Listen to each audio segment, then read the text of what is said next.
हाय hello everyone. So Aditya vision इस company ने अपने फोर्थ क्वार्टर के रिजल्ट रिलीज कर दिए हैं। सो उसका एनालिसिस करेंगे, देखेंगे ओवरऑल क्या मॉडल है एंड क्या ग्रोथ हम इस कंपनी से आगे एक्सपेक्ट कर सकते हैं। सो आदित्य विजन का बिजनेस मॉडल अगर हम देखें तो ये कंपनी बेसिकली इलेक्ट्रॉनिक आइटम्स की रिटेलिंग करती है। इलेक्ट्रॉनिक रिटेलर है ये। एंड जितने भी आप बड़े बड़े कंपनीज देखते हो, एलजी, पैनासोनिक, सोनी, एप्पल, ये सारे इस कंपनी के क्लाइंट हैं। इनके अगर हम प्रोडक्ट बास्केट देखें तो काफी डाइवर्सिफाई किया है कंपनी ने ओवर द इयर्स अपने प्रोडक्ट बास्केट को। इनका जो मेन फोकस रहता है वो तो टीवी, रेफ्रिजरेटर, वॉशिंग मशीन के ऊपर रहता है, बट कंपनी ने लास्ट कुछ टाइम में होम एंड एंटरटेनमेंट सॉल्यूशंस के प्रोडक्ट्स को भी ऐड किया है। जैसे आपका होम थिएटर है, साउंड बार्स है। प्लस कंपनी ने डिजिटल गैजेट्स जो होते हैं, जैसे आपका mobile, laptops, tablets, digital camera, इन सारे प्रोडक्ट्स की रिटेलिंग भी स्टार्ट करी है। एंड रिसेंटली कुछ टाइम में इन्होंने किचन वेयर जो आपका होता है, चिमनीज, माइक्रोवेव, कुक स्टॉप्स, इन सारे प्रोडक्ट्स की भी रिटेलिंग को स्टार्ट किया है। सो विद टाइम अच्छा खासा डाइवर्सिफिकेशन किया है कंपनी ने अपने प्रोडक्ट्स के अंदर। कंपनी का बेसिकली मॉडल क्या है, फोकस किस चीज के ऊपर है। सो आदित्य विजन का कहना है कि हमारा जो ग्रोथ है, हमारा जो मेन फोकस है, वो है कंट्री के हिंदी हार्टलैंड के ऊपर। तो हिंदी हार्टलैंड में जैसे आपके बिहार, यूपी, झारखंड, एमपी, छत्तीसगढ़, ये सारे स्टेट्स आते हैं। करंटली अगर आप इनकी प्रेजेंस भी देखोगे तो बिहार के अंदर काफी ज्यादा प्रेजेंस है। 50% से ज्यादा मार्केट शेयर है इस कंपनी का बिहार में। काइंड ऑफ मोनोपली है इस कंपनी की उस स्टेट के अंदर। सो बिहार का टोटल पॉपुलेशन अगर आप देखोगे तो लगभग 13 करोड़ के आसपास है। एंड उसमें 50% मार्केट शेयर इस कंपनी के पास, एक बहुत बड़ा प्लेयर है वहां पे। देन झारखंड में इन्होंने कुछ साल पहले एक्सपैंड किया था, एंड ये कंपनी ऑलरेडी झारखंड के अंदर एक बहुत लार्जेस्ट रिटेलर है। रिटेलर के पैरामीटर पे सबसे बड़ी रिटेल कंपनी है ये झारखंड स्टेट के अंदर।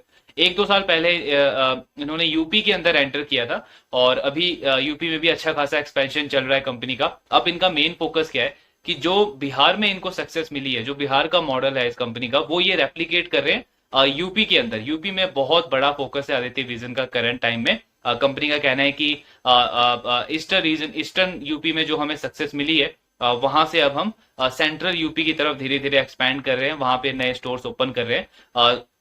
बिकॉज अगर हम अपॉर्चुनिटी का साइज भी देखें तो वो भी बहुत बड़ा है, क्योंकि बिहार में पॉपुलेशन लगभग 13 करोड़ के आसपास है, लेकिन यूपी में ऑलमोस्ट 24-25 करोड़ की पॉपुलेशन है। तो एक बहुत बड़ा मार्केट है इस कंपनी के लिए। एंड आदित्य विजन वहीं पे अभी पूरा फोकस कर रहा है। इसके बाद कंपनी का टारगेट है कि आगे छत्तीसगढ़, एमपी, इन स्टेट्स के अंदर भी हम एक्सपैंड करेंगे। सो ये ओवरऑल बिजनेस मॉडल है कंपनी का। देन अगर हम नंबर्स देखें कि कैसे नंबर्स इन्होंने डिलीवर किए हैं, तो फोर्थ क्वार्टर के अंदर कंपनी का जो रेवेन्यू है वो 23% से ग्रो हुआ है on a Y basis. Margin अगर आप देखोगे तो थोड़ी सी इंप्रूवमेंट है, 9.5% से 10% पे मार्जिन आए हैं कंपनी के। और नेट प्रॉफिट अगर हम देखते हैं इस कंपनी का, तो वो लगभग 16% से ग्रो हुआ है, 16% की पैट ग्रोथ आई है। अगर आप पूरे साल का नंबर देखोगे FY24 का, तो 32% से इस कंपनी ने अपने रेवेन्यू को ग्रो किया है। एंड ये बहुत इंपॉर्टेंट नंबर हो जाता है, बिकॉज कंपनी की जो गाइडेंस थी वो 20 से 25% की थी। इनका टारगेट है 20 से 25% पे हम अपने रेवेन्यू को ग्रो करेंगे। तो एक बहुत बड़े मार्जिन से इन्होंने अपनी गाइडेंस को सरपास किया है, बीट किया है। ये एक बहुत पॉजिटिव चीज है। प्लस फुल ईयर बेसिस में अगर आप मार्जिन देखते हो तो उसमें थोड़ा सा कंप्रेशन दिखेगा आपको। 10% से मार्जिन कम होकर के 9.5% पे आ गया है पूरे FY24 की अगर हम बात करें। इसका मेन रीजन ये है कि आदित्य विजन ने बहुत एग्रेसिवली एक्सपेंशन किया है, बिकॉज रिटेल कंपनी है। तो अगर आपको आगे बिजनेस को ग्रो करना है तो सिंपल सा लॉजिक है कि आपको नंबर ऑफ स्टोर बढ़ाने पड़ेंगे। जितने ज्यादा आप नंबर ऑफ स्टोर्स खोलोगे उतने ज्यादा आपका ग्रोथ आएगा, सिंपल लॉजिक। सो आदित्य विजन ने क्या किया है कि लास्ट एक साल के अंदर इन्होंने 40% से ऑलमोस्ट अपने नंबर ऑफ स्टोर्स को एक्सपैंड किया है। 105 स्टोर थे इस कंपनी के लास्ट ईयर FY23 में, अब 148 स्टोर्स है। तो बहुत एग्रेसिव एक्सपेंशन किया है। इनफैक्ट कंपनी का टारगेट ये था कि FY25 तक हम लगभग 150 स्टोर करेंगे, 150 स्टोर तक पहुंचेंगे, लेकिन वो ऑलमोस्ट इन्होंने FY24 में ही अचीव कर लिया है। तो एक्सपेंशन बहुत रैपिडली किया है कंपनी ने। इसकी वजह से इनके मार्जिन थोड़े से कम हुए, बिकॉज आप इतने ज्यादा नंबर ऑफ स्टोर ओपन करोगे तो आपका इन्वेंट्री कॉस्ट बढ़ेगा, वर्किंग कैपिटल बढ़ेगा, रेंटिंग कॉस्ट बढ़ेगा, तो थोड़ा बहुत मार्जिन पे इम्पैक्ट पड़ा है। एंड अगर आप नेट प्रॉफिट भी देखते हो इस कंपनी का, तो उसमें 20% की ग्रोथ आई है। सो रिजल्ट ओवरऑल अच्छे हैं। हाँ, आप ये एक पॉइंट बोल सकते हो कि 32% की सेल्स ग्रोथ है, लेकिन कंपनी को ऑपरेटिंग लेवरेज नहीं मिला, बिकॉज पैड ग्रोथ तो 20% का है। पर इंपॉर्टेंट ये चीज है कि बिजनेस किस डायरेक्शन में जा रहा है। अगर आप इस बिजनेस का डायरेक्शन देखो तो इनका सिंपल सा टारगेट है कि हमें मार्केट शेयर गेन करना है, आज के टाइम पे एक बड़ा प्लेयर बनना है। बिकॉज अगर आप अपॉर्चुनिटी का स्कोप देखो तो वो बहुत बड़ा है इंडिया में। अगर हम सिर्फ इन तीन अप्लायंसेस का पेनेट्रेशन देखें, आपका टीवी का, रेफ्रिजरेटर का, वॉशिंग मशीन का, तो सिर्फ 16% ऐसे हाउस होल्ड है इंडिया में जिनके पास ये तीनों चीजें, ये तीनों अप्लायंसेस हैं। तो अंडर पेनेट्रेशन बहुत ज्यादा है। एंड वी ऑल नो कि धीरे धीरे पर कैपिटा इनकम बढ़ रहा है, इकोनॉमी बढ़ रही है, लोगों का आई मीन रूरल एरियाज में भी इलेक्ट्रिफिकेशन बढ़ रहा है। तो इन सारी चीजों से ये जो कंजम्पशन प्रोडक्ट्स जो हैं, कंज्यूमर ड्यूरेबल जो है, इनमें ग्रोथ आनी ही है। ये एक स्ट्रक्चरल स्टोरी है। बट इसमें इंपॉर्टेंट क्या है कि आप जितना जल्दी एक्सपैंड करोगे, नए मार्केट में जाओगे, आपका ऑलरेडी एक बड़ा नाम ब्रांड बन चुका होगा वहां पे, उतना बड़ा आपको एडवांटेज मिलेगा। इसीलिए कंपनी का फोकस है कि मार्केट शेयर को हमें गेन करना है। एंड वो बेस्ट है, बिकॉज इसके कंपैरिजन में कोई एक ऐसा बिजनेस हो जो अपने मार्जिन को तो अच्छा अच्छा कर रहा हो, प्रॉफिट को अच्छा कर रहा हो, लेकिन उसमें सेल्स की ग्रोथ नहीं आ रही है, बिजनेस ग्रोथ ही नहीं कर पा रहा है, नए कस्टमर्स ला नहीं पा रहा है बिजनेस के अंदर, तो वैसे बिजनेस में तो आई मीन ऑब्वियसली कोई इंटरेस्ट बनेगा नहीं, क्योंकि वो तो काफी वीकर प्लेयर हो गया। फॉर एग्जाम्पल अगर एफएमसीजी सेक्टर का, जैसे अभी हमने प्रताप स्नैक्स की बात करी, तो उसके मार्जिन तो डबल हो गए, प्रॉफिट ग्रोथ भी डबल हो गया, लेकिन आई मीन कुछ इंटरेस्ट बनता नहीं है उस स्टॉक के अंदर, उस बिजनेस के अंदर, बिकॉज सेल्स ग्रोथ ही नहीं है। आपका डिमांड इंप्रूव नहीं हो रहा, वो बिजनेस जो है वो डिमांड के लिए बहुत स्ट्रगल कर रहा है, ग्रोथ के लिए बहुत स्ट्रगल कर रहा है। So as a shareholder हमको समझ आता है कि उस बिजनेस का फ्यूचर जो है वो इतना ज्यादा अच्छा नहीं लग रहा है at I mean current time के ऊपर। आगे चल के हो सकता है इंप्रूव हो, बट दूसरे पॉइंट ऑफ व्यू से अगर आप देखो तो आदित्य विजन जैसा बिजनेस या सेंको गोल्ड जैसा बिजनेस, जहां पे आपको क्लियरली दिख रहा है कि कंपनी आज टारगेट कर रही है फ्यूचर ग्रोथ के ऊपर, और उसकी वजह से उनके थोड़े बहुत मार्जिन बीच में कम हो जाते हैं, थोड़ा बहुत प्रॉफिट ग्रोथ कम हो जाता है, ऑपरेटिंग लिवरेज नहीं मिलता। But at the end of the day ऐसे बिजनेसेस में आपको दिखेगा कि अगर सी चीजें वो सही से एग्जीक्यूट करते गए तो एक बहुत बड़ा प्लेयर बनते हैं। यही जो माइक्रो कैप, स्मॉल कैप जो प्लेयर होते हैं, आगे चल के एक बहुत बड़ी कंपनी बनते हैं। उसका उसका उसका जो वे है वो यही है।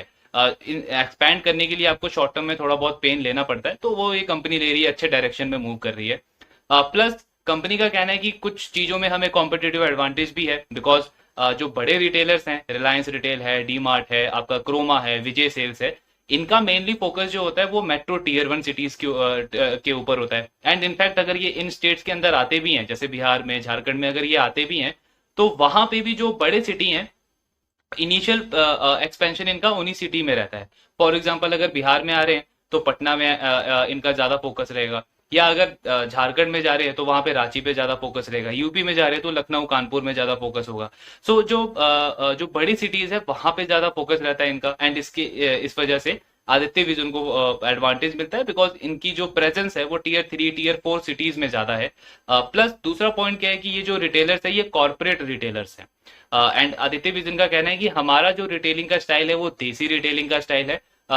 हम जिन स्टेट्स में प्रेजेंट हैं वो आई मीन बिहार से तो ये कंपनी बेस्ड आउट ही है, एंड ये जो बाकी के स्टेट्स हैं इनके नेबर स्टेट्स हैं। सो कंपनी का कहना है कि हमें काफी अच्छे से सीजनैलिटी का पता है कि वहां पे किस तरीके का सीजन वर्क करता है, कैसी सेल्स रहती है, कस्टमर को बहुत क्लोजली हम जानते हैं। सो कस्टमर हमारे साथ काफी ज्यादा कंफर्ट फील करता है, कस्टमाइजेशन बहुत ज्यादा है हमारे मॉडल के अंदर। तो ये सारी चीजें बहुत बड़ा एडवांटेज देती है इस कंपनी को। प्लस आज के टाइम पे अगर आप देखो तो फाइनेंसिंग के ऑप्शन भी बहुत बढ़ गए हैं। सो एक टाइम था जहां पे टू व्हीलर की फाइनेंसिंग के लिए भी बहुत ज्यादा स्ट्रगल करना पड़ता था कंज्यूमर्स को, बट आज हम देखते हैं कि बड़े बड़े बैंक्स हैं, एनबीएफसीज हैं, नई फिनटेक कंपनीज आ रही हैं। ये कहाँ पे जा रही है? ये फोकस कंज्यूमर्स के ऊपर कर रही है, कंज्यूमर ड्यूरेबल वाले सेक्टर के ऊपर कर रही है। हर एक चीज के लिए आप देखते हो नो कॉस्ट ईएमआई अवेलेबल है। आई मीन पहले तो टू व्हीलर के लिए भी नहीं मिलता था, आज के टाइम पे तो आपको इवन अगर एक ईयरफोन भी बाय करना हो उसके लिए भी फाइनेंसिंग का ऑप्शन अवेलेबल है आपके पास में। तो चीप फाइनेंस आपके पास अवेलेबल है, पर कैपिटा इनकम लोगों का बढ़ रहा है। जो स्पेंडिंग का नेचर अगर आप देखोगे तो पहले लोग फूड आइटम्स से रिलेटेड ज्यादा खर्चा करते थे, आज के टाइम पे वो चीजें चेंज हो गई है। इनफैक्ट अगर आप डेटा ही देखो तो रूरल में पहले सिर्फ 5% के आसपास कंजम्पशन पे स्पेंडिंग होती थी कंज्यूमर ड्यूरेबल आइटम्स के ऊपर, आज के टाइम पे वो 7% हो गया है। अर्बन एरियाज में पहले सिर्फ 5.5% होता था, आज वो 7.5% हो गया। तो ये सारे रीजंस हैं कि जिसकी वजह से सेक्टर की ग्रोथ एक्सपेक्ट करी जा रही है कि 11 से 15% तक रहेगा अगले 3-4 साल के अंदर। प्लस उसके ऊपर से इलेक्ट्रिफिकेशन, ये बहुत इंपॉर्टेंट है, बिकॉज आदित्य विजन की प्रेजेंस कहाँ है? टीयर 3, टीयर 4 सिटीज में, मेट्रो सिटीज में तो ये प्रेजेंट है नहीं। तो इनके लिए इलेक्ट्रिफिकेशन होना बहुत ज्यादा इंपॉर्टेंट हो जाता है, बिकॉज आज भी इंडिया में बहुत सारी ऐसी जगह है जहाँ पे 24 आवर्स तक लाइट्स वगैरह अवेलेबल नहीं होती है। एंड उसमें कंपनी का कहना है कि जो 3 स्टेट्स हैं, बिहार, झारखंड, यूपी, इन 3 स्टेट्स में पिछले 7-8 साल के अंदर डबल रेट से इलेक्ट्रिफिकेशन बढ़ा है। तो जब इलेक्ट्रिसिटी आएगी हर एक एरिया में, रूरल एरिया में, तो वहां पे ऑब्वियसली ये जो इलेक्ट्रॉनिक आइटम्स हैं इनका कंजम्पशन भी तो बढ़ेगा, बिकॉज जिस तरीके का वेदर है उसमें एसी का कंजम्पशन हो, रेफ्रिजरेटर का कंजम्पशन हो, वॉशिंग मशीन का कंजम्पशन हो, ये तो बढ़ना ही है। ये सारी चीजें क्या है, स्ट्रक्चरल ग्रोथ प्रोवाइड करती है इस पूरे इंडस्ट्री को। एंड इसमें आदित्य विजन जैसे प्लेयर है, इनमें इनके पास एक बहुत बड़ा एडवांटेज हो जाता है। सो इन्होंने तो ऑलरेडी एक नीश अपना बिल्ड किया ही है। बिहार में बहुत बड़ा ब्रांड है, झारखंड में ब्रांड बन चुका है, एंड अगर बिहार वाला मॉडल ये कंपनी रेप्लिकेट करने में सक्सेसफुल हो जाती है यूपी के अंदर, सो एक बहुत बड़ा मार्केट मिल जाएगा इस कंपनी को, एक बहुत बड़ा रेवेन्यू स्ट्रीम इस कंपनी के लिए उस पर्टिकुलर स्टेट से आ जाएगा। एंड इसके बाद आगे भी एमपी है, छत्तीसगढ़ है, राजस्थान है, उत्तराखंड है, तो बहुत बड़ी अपॉर्चुनिटी है इस कंपनी के पास में। सो मॉडल अच्छा है, अभी तक का एग्जीक्यूशन काफी अच्छा रहा है कंपनी का, हाई आरओई हाई आरओसी के ऊपर ये कंपनी ऑपरेट करती है, तो इससे पता चलता है कि एफिशिएंसी भी कितनी अच्छी है इस बिजनेस की। ग्रोथ काफी अच्छी है, आगे का टारगेट है कि 3 से 5 साल तक हम 20 से 25% का ग्रोथ रिपोर्ट करेंगे, तो गाइडेंस भी काफी स्ट्रांग है। इनफैक्ट एक्सपेंशन का जो टारगेट है उसको बहुत एग्रेसिव कर दिया इनकी मैनेजमेंट ने। पहले इनका टारगेट था कि हम 20% से अपने नंबर ऑफ स्टोर्स को ओपन करेंगे, अब इनका टारगेट है कि 25% से हम अपने नंबर ऑफ स्टोर्स को बढ़ाएंगे, नए नए स्टोर्स ऐड करेंगे। सो ये सारी चीजें आपको शो करती कि मैनेजमेंट में कितना ज्यादा एग्रेसिवनेस है, ग्रोथ को लेकर के कितनी ज्यादा भूख है, कितनी ज्यादा हंगर है। And obviously as a shareholder, as a investor, इसी तरीके के बिजनेसेस पे हमारा फोकस होना चाहिए। सो रिजल्ट अच्छा है, आगे का गाइडेंस काफी स्ट्रांग है। बाकी कॉन कॉल में देखेंगे किस तरीके का टारगेट है इनका FY25 को लेकर के। सो स्टॉक भी अगर आप देखो तो अभी करंटली 60 के पी मल्टीपल पे स्टॉक ट्रेड कर रहा है, बट 1 ईयर फॉरवर्ड पी अगर मैं इसका 20% की ग्रोथ भी अज्यूम करके चलूं तो लगभग 50 के आसपास आता है। एंड आगे का स्कोप तो हमने देखा है इंडस्ट्री का कितना ज्यादा स्ट्रॉन्ग है। सो अच्छे रिजल्ट है। बाकी देखते हैं आगे किस तरीके का एग्जीक्यूशन रहता है। जो भी आपके डाउट्स है, do let me know in the comment box. Thank you very much.